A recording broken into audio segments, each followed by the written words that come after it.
পৃথিবীতে এক সময় অনেক শান্তি আসছিল, আকাশ আসছিল নীল, বাতাস আসছিল সবুজ, সরি বাতাসের কালার জানি না। তারপর আইলো স্মার্টফোন, তাতেও সমস্যা আসছিল না, কিন্তু সেই স্মার্টফোন যখন আমার হাতে আইলো বিশাল এক ঘটনা ঘটতে গেল। সকিনার মা, আমি গেলাম। আল্লাহ রে, আল্লাহ রে, আল্লাহ রে। তখন থেকেই আমার মাথায় একটা প্রশ্ন, আচ্ছা স্মার্টফোন তো আমাদের প্রায় সকলের হাতে, কিন্তু আমার বয়সী মেয়েদের হাতে স্মার্টফোন দেখলে বাবা মায়ের কপালে চিন্তার ভাঁজ পড়ে, কিন্তু কেন? ভয়টা আসলে কিসের? জানবো বাবা মায়ের কাছে।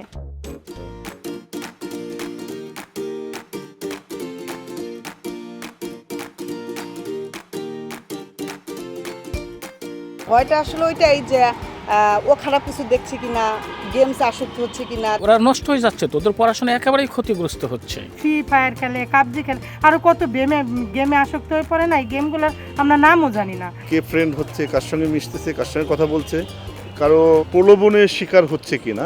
দেখা যাচ্ছে 50 বছরের বৃদ্ধর সাথে হচ্ছে ফ্রেন্ডশিপ করতে পারে। ভালো স্টুডেন্ট, কিন্তু এই ফোনের এই টিকটক, বিভিন্ন গান, নাচ এইগুলা দেখে তাদের ওই দিকে অ্যাট্রাকশন হইতে পারে। তো সোশ্যাল মিডিয়াতে অনেক সময় সেক্সুয়াল একটা হ্যারাসমেন্টের শিকার হয়ে থাকে। কন্যা সন্তানের ছবিটা ব্যবহার করে হয়তো খারাপ কিছু করতে পারে। ভয়গুলো মিথ্যা না, কিন্তু এই স্মার্টফোন ব্যবহার করে ওরা ইউজফুল কিছু শিখছে, এমন কি কখনো দেখেছেন? হ্যাঁ, ইউজফুল কাজে তো অবশ্যই কিছু কিছু লাগাচ্ছে। পাঠ্যপুস্তকের অনেক কিছু সমাধান পাচ্ছে ফোনের মাধ্যমে। আবার অনেক সময় আছে যে কিছু ক্লাস যেগুলো আমাদের এই মফস্বল এরিয়াতে হচ্ছে না, ওরা ফোনের মাধ্যমে ক্লাসগুলো অনলাইনের মাধ্যমে করতে পারছে। মানে একটা বই নাই, ওর বান্ধবীদের কাছ থেকে নোটগুলো কিন্তু সহজেই মোবাইলে নিতে পারে। যেমন আমার বাচ্চাকে যেটা আমি দেখি, ও পড়াশোনা দেখতে দেখতে ইংলিশ যে টকিংগুলো হয়, কিন্তু একা একাই দেখে যে টকিংগুলো, মা আমি এখান থেকে এটা শিখছি, এটা শিখছি। এই আমার বাসার পানির বিল, কারেন্টের বিল, আমি বুঝি না কোথায় থেকে, কিন্তু ও চাপ দিয়ে ঠিকই বের করে তাড়াতাড়ি বিল দেয়। সফটওয়্যারের কাজ শিখছে, ফিন্যান্সিংয়ের কাজ শিখছে, ইউটিউব দেখে তারা অনেকেই দেখা যাচ্ছে সুন্দর সুন্দর রান্না শিখতে পারছে। আমি ঢাকা যেতে চেয়েছি, ট্রেনে যাব, অনলাইনে আমি টিকিটটা কাটতে চাইছি, কিন্তু আমি বুঝতেছি না কীভাবে করবো। তো সে কিন্তু শর্ট করে আমার কাছে, বাবা আমার কাছে দাও, আমি করে দিচ্ছি, ও করে দিল। যেমন আমি একজন উদ্যোক্তা, কারণ আমার অনেক ছবি কিন্তু আমার মেয়ে করে দেয়, মানে ভিডিও টিডিও ওই করে দেয়। তার মানে মুদ্রার ওপিটও আছে, স্মার্টফোন ব্যবহার করে অনেক ইউজফুল কাজও করছে ওরা। হ্যাঁ, অবশ্যই করে। অবশ্যই করে। হ্যাঁ, ভালো কাজও করে, অবশ্যই ভালো কাজ করে, একেবারে যে খারাপ কাজ করে তা না। মানলাম যে আসলে অনেক ভালো কিছু হয়, তারপরেও তো আসলে আমাদের ভয়টা আসলে যায় না। কিন্তু এই ভয় দূর করার উপায় কি?